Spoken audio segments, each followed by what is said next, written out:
3 habits that keep you stuck in the dark night of the soul. Number 1, believing that it is a threat to your survival to let go of what no longer serves. Remember, the dark night of the soul is a dying of the old life so that there is room for the new life. Maybe that old life was out of alignment with your heart, out of alignment with the reason that you decided to incarnate. You know, we hear this term, what no longer serves, so much. Well, what does that really mean? Well, it means that it's out of alignment with your heart. It's out of alignment with the reason that you decided to incarnate. But the ego, who's in charge of survival, says, oh no, wait a minute. If we let that thing go that no longer serves, we won't survive. Maybe it's a job that you hate, but it's paying the bills. The ego says, no, we won't survive if we let that job go. Maybe it's an abusive relationship that you won't let go. The ego says, oh no, if we let that go, no one's going to date us. Who's going to date us at our age? The dating world is so scary. There's a bunch of crazy people. At least I know my crazy. I don't want to bring on a different type of crazy that I don't know.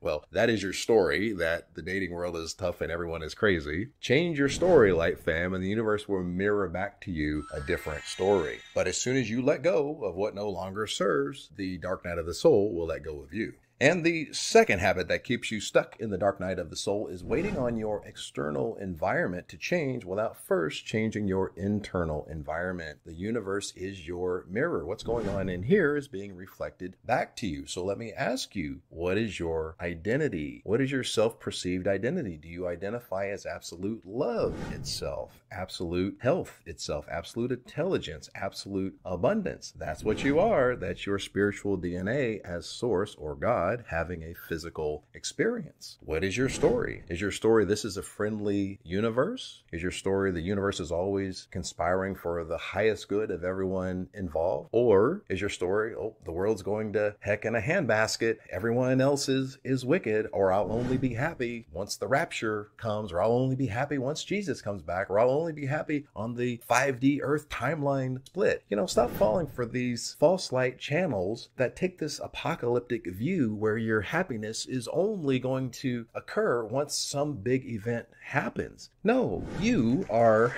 your own savior. That's the whole point of incarnating, to heal through the lie that you're not your own savior. You are source, God, having a physical experience. There's no savior coming to get you. You incarnated to understand that you are your own savior. You incarnated to understand that you are source having a physical experience. Don't put your happiness off on some future event which may or may not even happen and which you have zero control over. What you do have control over is understanding your own divinity and healing through the lie that you are not whole, perfect, complete, and divine. This gives you all of the power and keeps you in the present moment and makes you responsible for your own happiness in the present moment, not off on some future event that you can't control. Your happiness, your peace, your power, your divinity is found within now in the present moment.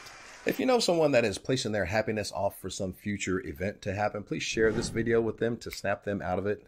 And don't forget to namaste that subscribe button, please. All right, the third habit that is keeping you stuck in the dark night of the soul is bypassing healing the trauma that sparked the dark night of the soul in the first place. The dark night of the soul is no accident. As a matter of fact, you orchestrated when you would have the dark night of the soul before you decided to incarnate. You orchestrated when that would happen on your timeline because you know that's a very crucial point where there's a fork in the road. Are you going to go down the path that is the reason you decided to incarnate, or are you going to stay on the path that is no longer serving the reason you decided to incarnate?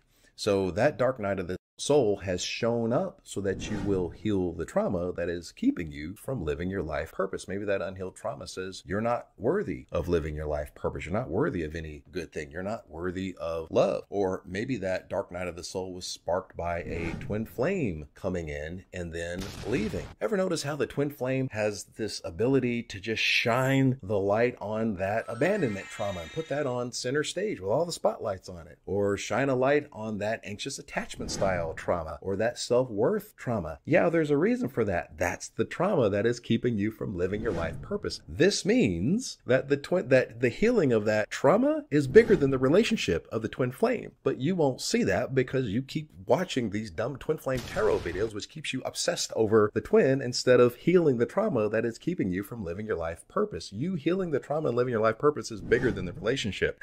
Okay?